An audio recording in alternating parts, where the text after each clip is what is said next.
CBS News Chief Washington correspondent Major Garrett spoke with Secretary of State Mike Pompeo about the attack on the embassy in Iraq. Here's the interview. What is the situation at the embassy right now? So the embassy is being monitored. It's safe. The actions that we took today were prudent in light of the Iranian-backed militias that were there, that came at our embassy. Under President Trump's direction, our team worked together today to quickly, decisively, prudently take the appropriate responses to keep our American people safe. How close were we to either evacuating any part of the embassy or repelling the protesters or militants by force? So we never contemplated evacuating the facility today. Our charge on the ground, Brian McFeeters, did great work. He was always confident that we had the resources, we had the tools, we had the security at the right level, and that he had the attention of the entire United States government to protect American interests there today. And the work that we did when Iranian-backed protesters, designated terrorists in some cases, approached our facility, gave him the confidence he needed to make sure he was keeping his people safe. And then as the day moved on, we were able to get more resources into the facility to provide even greater security. This is a serious situation. It is ongoing. There are still folks at the edges of our compound, but the American people should know that President Trump and our team are working diligently to make sure that we keep this facility secure. To what degree were we caught off guard? No, we've known for a long time that there was this risk. It's been 40 years that the Islamic Republic of Iran has been at this, and we've watched them continue to take actions. We saw them take actions that killed an American in Iraq just this past week. We saw the United States act decisively to respond to that in a way, so to signal to them that we would do precisely what I've said, precisely what President Trump said we would do when American interests and American lives were at stake. Language is important. Are these protesters, militants, or something else? Well, so, there were actually protests today, but they weren't at our facility. The protests were over in Tahrir Square. These were the Iraqi people, as they have been protesting for months against the corrupt leaders inside of their country. They just want a sovereign, free, independent Iraq. Today, the people that came to our embassy are people like Muhandis and Haidar al-Mari, people that we've known for a long time that are U.S. people that used to be in custody. that were people who are designated terrorists who showed up at this facility while these activities were taking place and watched these actions take place, standing at the front gates to our embassy. So are they militants, terrorists, or what? There's a mix of each, but make no mistake about it, this was directed by the Iranian leadership, and many of these people are designated terrorists. It appears they went through several checkpoints. To what degree did the Iraqi government let us down, letting them get as close as they got to the compound of the embassy?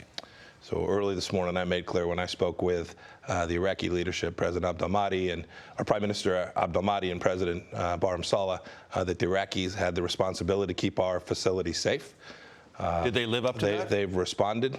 They brought counterterrorism forces to bear. We reminded them throughout the day of their continued responsibility, and we told them where we thought there was risk and things weren't happening the way we needed it to happen. And so we'll continue to do that. We'll continue to talk to them to make sure that the security, the commitments that they made to me, and President Trump spoke with Prime Minister Abdel-Mahdi today as well, to make sure they continue to live up to their obligation to help keep our facility safe. To the degree you can, Mr. Secretary, describe for our audience the new, fresh commitments you received from the Iraqi government as this situation continues. So they were just continuing set of commitments.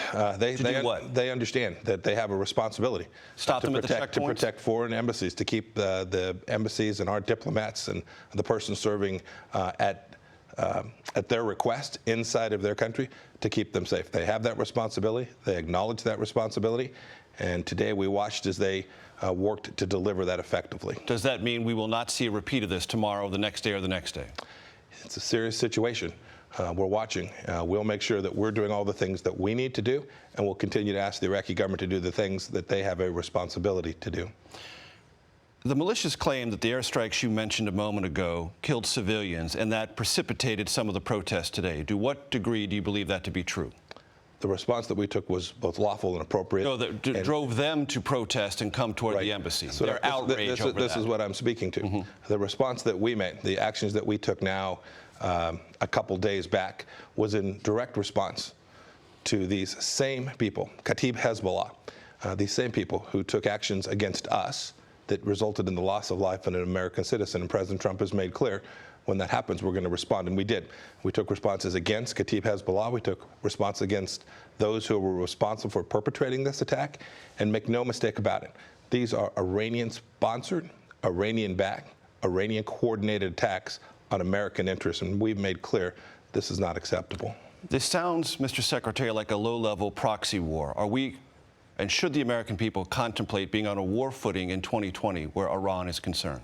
This is state-sponsored terror. This is Iranian-backed terrorism that took place that threatened American interests, and what this administration has consistently done when we came in. We inherited an Iran policy that was fundamentally different. It was underwriting these very Iranian actors. It was allowing money to flow into Iran. It created a pathway through the Iran nuclear deal that would have guaranteed a pathway to a nuclear weapon. We've taken a fundamentally different approach. We have starved them of resources. We've denied them access. We've put pressure on the Iranian leadership. And I think you see that, whether it's the people protesting in Beirut. Just they don't want any part of Iran there. They don't want to be part of Lebanon Hezbollah. You see the people protesting in Iraq. They don't want the Iranians meddling. We want Iraqi sovereignty. These Iranian-backed militias want kleptocracy. They want to continue the corruption that has beguiled and made the Iraqi people suffer so much.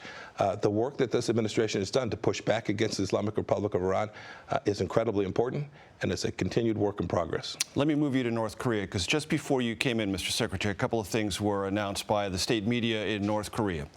One, that according to Kim Jong-un and the state media, the world will, quote, witness a new strategic weapon to be possessed by the DPRK, meaning North Korea, in the near future, and that North Korea is ending its moratorium on nuclear and ballistic missile testing.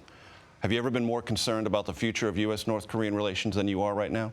I was more concerned about it when this administration took office. We were in a place where it was very likely that we would have ended up in a war with the Democratic People's Republic of Korea, North Korea. President Trump has taken an approach where we've tried to develop a diplomatic pathway. We hope that the North Koreans will reconsider, that they'll continue down that pathway. It's important. It's the right solution. We want peace, not confrontation. And I've seen this reporting. We'll need to see precisely what all Chairman Kim said in these remarks.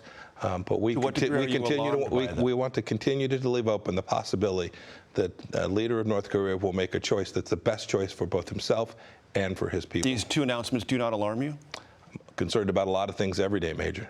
Right, but I mean, I'll be honest. I saw this as like, it was a turn away from where you were, where the U.S. and North Korea were. If Chairman Kim has reneged on the commitments he made to President Trump, that is deeply disappointing. I was there when Chairman Kim made the commitment that said he would not engage in intercontinental ballistic missiles or test firing of their nuclear weapons, testing their nuclear weapon systems. He made those commitments to President Trump in exchange for President Trump agreeing not to conduct large-scale military exercises. We've lived up to our commitments.